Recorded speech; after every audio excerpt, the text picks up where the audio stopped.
महागठबंधन ने काफी उठापटक के बाद तेजस्वी यादव को सीएम फेस और मुकेश सहनी को डिप्टी सीएम फेस के रूप में सामने रख दिया है। यानी तेजस्वी और मुकेश सहनी के कंधों पर ही महागठबंधन को चुनाव जिताने की अब जिम्मेदारी है। लेकिन इसके साथ ही विरोधी भी कई तरह के सवाल अब उठा रहे हैं। बीजेपी जंगल राज के बहाने तेजस्वी पर निशाना साध रही है, तो प्रशांत किशोर का कहना है कि ये तो पहले से ही तय था। तो दूसरी तरफ महागठबंधन एनडीए से सवाल पूछ रहा है कि हमने अपना सीएम फेस सामने रख दिया है, लेकिन आपका कहां है?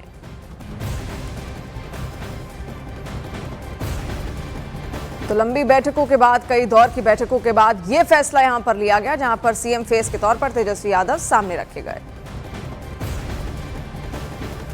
इंडिया गठबंधन तो आपस बिखर गया है। आपस में एक दूसरे के खिलाफ खड़े करें उम्मीदवार, ऐसी कोई बात थी नहीं कभी। 5-6 सीटों पे सिर्फ है आरजेडी और कांग्रेस का, आरजेडी और सीपीआई का एक दो जगह होगा, आरजेडी और वीआईपी पार्टी का 2-4 जगह होगा। ये होता है। 243 सीटें हैं, तो करें उससे फायदा ही है, जबकि 243 सीटें हैं, तो स्वाभाविक है कुछ सीटों पर इत्तेफाक नहीं बनता, इस प्रकार बन जाता है। तो ये क्या यहाँ भी धोखा देंगे इनको, और वो मान जाएंगे? ये इनको आपको नीतीश कुमार जी धोखा देंगे? तो बताए वो कि चुनाव के बाद में क्या होगा। और यहाँ अमित शाह जी क्या गए अभी कि हम चुनाव के बाद तय करेंगे। चुनाव लड़ा जाएगा नीतीश बाबू के नाम पे नेतृत्व में, और मुख्यमंत्री अमित शाह के बाद में तय करें। क्या बात हुई भाई? स्पष्ट करो, जनता को धोखा क्यों दे रहे हो आप? हर समाज के हर वर्ग को प्रतिनिधित्व मिलेगा, उचित प्रतिनिधित्व मिलेगा। जीतने दीजिए, जिस वर्ग का ज्यादा जीतेगा जरूर कांग्रेस में भी मिलेगा, क्यों नहीं मिलेगा? गहलोत साहब कह रहे हैं कि जीत कर आएंगे तो हम भी डिप्टी सीएम क्यों नहीं देंगे? सबको मिलेगा, क्यों नहीं मिलेगा? तो कई डिप्टी सीएम हो सकते हैं भाई, तो महागठबंधन तय करेगा कितने होंगे, लेकिन समाज के हर वर्ग को प्रतिनिधित्व जरूर मिलेगा। तो आंकड़े कुछ बताएंगे आप? इतनी मीटिंगें हुई, बैठकें हुई, महागठबंधन कितनी सीटें सबने अपनी लिस्ट रिलीज कर ली। कितनी सीटें? मुझे बताइए, क्या एनडीए की संयुक्त प्रेस वार्ता हुई? क्या एनडीए ने कोई मुख्यमंत्री का चेहरा दिखाया? और देखिए, बिहार के डिप्टी सीएम विजय सिन्हा ने तेजस्वी यादव को सीएम फेस बनाने पर सवाल खड़े किए हैं। तो जेडीयू का यह कहना है कि इससे एनडीए की लड़ाई और आसान हो गई है। कांग्रेस राजद के लोग जो बिहार के लोगों को वर्गलाने का, ठगने का, बिहार को गाली बनाने का, बिहार को बर्बाद करने का काम किया है, उससे मुक्ति का संकल्प साकार हो रहा है। पद का घोषणा महागठबंधन ने किया है, तेजस्वी यादव सीएम फेस होंगे, क्या लगता है? लालू यादव के राह पर उनके जंगल राज के युवराज हैं। बिहार में फिर दहशत का माहौल बनेगा, विकास की गति रुकेगी और बिहारी शब्द को फिर गाली बनाएंगे, इसलिए बिहारी कभी स्वीकार नहीं करेगा। हमारे लिए रास्ता और आसान हो गया। पिछले 4 चुनाव उनके और उनके पिताश्री के शासनकाल में हम जीत चुके हैं। उनकी पार्टी का जन आधार निरंतर सिकुड़ता जा रहा है। और वही सम्राट चौधरी ने कहा कि महागठबंधन ने जिसे सीएम फेस चुना है वो भ्रष्टाचार का आरोप यहां पर उन पर है। तो प्रशांत किशोर ने भी महागठबंधन के इस फैसले पर सवाल खड़े किए। तो देखिए, अलग अलग प्रतिक्रियाएं सामने आ रही हैं। जब से सीएम फेस के तौर पर तेजस्वी यादव का नाम यहां पर सामने रखा गया, तो सबसे पहला सवाल तो यही खड़ा किया कि क्या अब जंगल राज एक बार फिर से बिहार में आने वाला है? जो व्यक्ति पंजीकृत अपराधी हो चुका हो, उसको चोर के बेटा को मुख्यमंत्री का उम्मीदवार बनाया है। इसलिए लोकतंत्र के लिए शर्मसार करने वाला दिन है कि लालू प्रसाद जी जैसा भ्रष्ट आदमी के परिवार को सत्ता के लिए महागठबंधन ने समर्थन देने का काम किया है। यह लोकतंत्र के लिए शर्मसार के लिए करने का दिन है कि जिस व्यक्ति पर भ्रष्टाचार का आरोप, बेजुबानों के, जानवरों के 950 करोड़ रुपया खाने का आरोप हो और वो कोर्ट ने साबित किया। सत्ता जब जाने लगती है तो आदमी कुछ भी कहने को तैयार है। एक नहीं 5 डिप्टी सीएम बना दो, उससे क्या होगा? मेरे भाई, ये कोई नई घोषणा थोड़ी ना है। पहले से मालूम है कि लालू जी का जंगल राज अगर लौटेगा तो उनका लड़का तेजस्वी यादव मुख्यमंत्री बनेगा। इसमें नई बात क्या है? और देखिए भाई, बीजेपी नेता रविशंकर प्रसाद ने तेजस्वी और लालू परिवार पर निशाना साधा। तो चिराग पासवान ने कहा कि बिहार तेजस्वी को स्वीकार नहीं करेगा। तो अलग अलग प्रतिक्रियाएं हर राजनीतिक दल लगभग यहां पर देता जा रहा है, लेकिन कई बैठकों की दौर के बाद यह फैसला लिया गया, क्योंकि अब तक कोई भी सीएम चेहरा महागठबंधन की ओर से, इंडिया गठबंधन की ओर से सामने नहीं रखा गया था और इतनी सारी खटपट देखने को मिल रही थी। लेकिन जब ये चेहरा रखा गया तो अब कई तरीके की प्रतिक्रियाएं वहां से सामने आ रही हैं।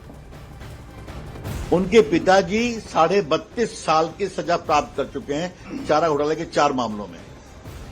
इनके ऊपर ट्रायल चल रहा है दिल्ली के कोर्ट में, सीबीआई।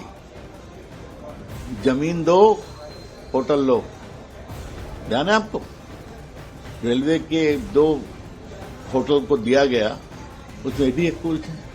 तेजस्वी यादव 420 के भी एक्यूज थे। पिताजी तो हैं। 420 क्या होता है? धोखाधड़ी। तो ये क्या बोल रहे हैं वो? इसलिए और तो रेलवे का ही है, जमीन दो, नौकरी लो। इससे आप निश्चिंत रहिए, बिहार की जनता समझती है। कहीं पे डर दिखा के, कहीं पे दबाव बनाकर अगर आपको सीएम का चेहरा स्वीकार किया तो क्या स्वीकार किया? कांग्रेस के ऊपर इन लोगों ने कितना ब्लैकमेल किया इनको सीएम का चेहरा बनाने के लिए। वही मुकेश जी के द्वारा भी किया गया। उन्होंने तो सारे समझौते कर लिए सिर्फ एक डिप्टी सीएम का पद पाने के लिए।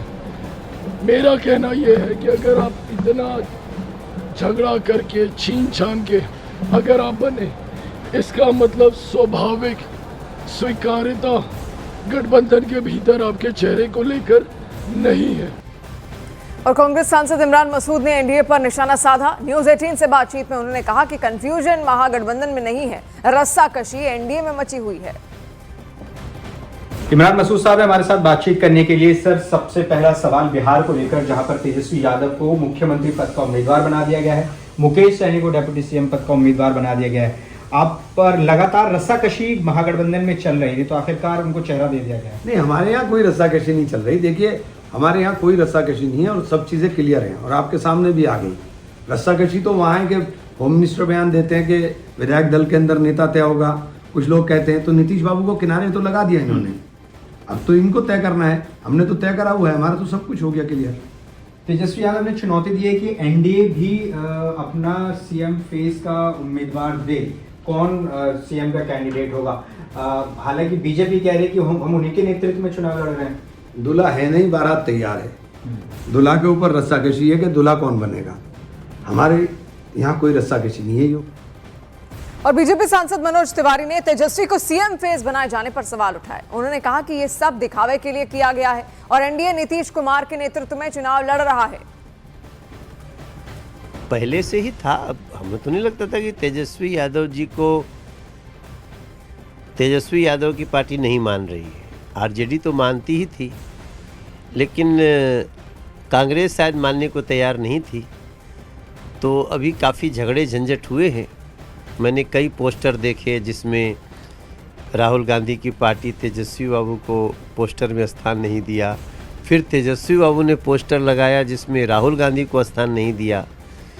तो अब ये जो भी हुआ है वो मुझे लगता है कि काफ़ी लठबाजी के बाद हुआ है। तो अंदर से सब कुछ ठीक नहीं है, इसलिए उनको लगा होगा कि काफ़ी जगह सभी ने भर दिए हैं नॉमिनेशन। तो मुझे ये लगता है कि पब्लिक का आई वाश के लिए, मैंने पब्लिक को आंखों को भ्रमित करने के लिए कि हम ऐसे चल रहे हैं, लेकिन मुझे नहीं लगता है कि महागठबंधन में कोई एक दूसरे को मानने को तैयार है। लेकिन वो एनडीए को भी चुनौती दे रहे हैं कि नीतीश कुमार को मुख्यमंत्री पद का उम्मीदवार घोषित किया जाए। ये तो हम तो घोषित किए हुए हैं, उन्हीं के नेतृत्व में चुनाव लड़ रहे हैं। हमारे यहाँ कोई डाउट ही नहीं है। और वहीं यूपी के डिप्टी सीएम केशव प्रसाद मौर्य और एआईएमआईएम के वारिस पठान ने तेजस्वी यादव को सीएम का चेहरा चुने जाने पर सवाल उठाए। राहुल गांधी जी की कंपनी ने उनको मुख्यमंत्री का चेहरा बना दिया, लेकिन खोदे में पहाड़ निकलेगी चुईया। यहाँ बिहार की जनता 2025 में 2010 दोहराने जा रही है। महागठबंधन के प्रत्याशियों की जमानत जब्त कराने जा रही है। एक बार फिर से एनडीए सरकार श्री नीतीश कुमार जी के नेतृत्व में बनाने जा रही है। सीएम का चेहरा रहेंगे तेजस्वी यादव, उप मुख्यमंत्री डिप्टी सीएम बनेंगे साहनी साहब, तो ठीक है उनका फैसला। लेकिन अब इनका हिपोक्रेसी देखिए कैसा एक्सपोज होता है। एक तरफ तो ये बात करते हैं जिसकी जितनी संख्या भारी उसकी उतनी हिस्सेदारी। अब हिस्सेदारी के हिसाब से अगर आप आंकड़ा लगा लो तो 19% मुसलमान है, 2% साहनी साहब वाले लोग। अब 2% वाला उप मुख्यमंत्री बन सकता है, मगर 19% वाला मुसलमान का अता पता ठिकाना नहीं है। वो क्यों नहीं बन सकता? क्या मुसलमान सिर्फ दरी बिछाएगा? क्या मुसलमान सिर्फ आपको वोट देने के लिए है?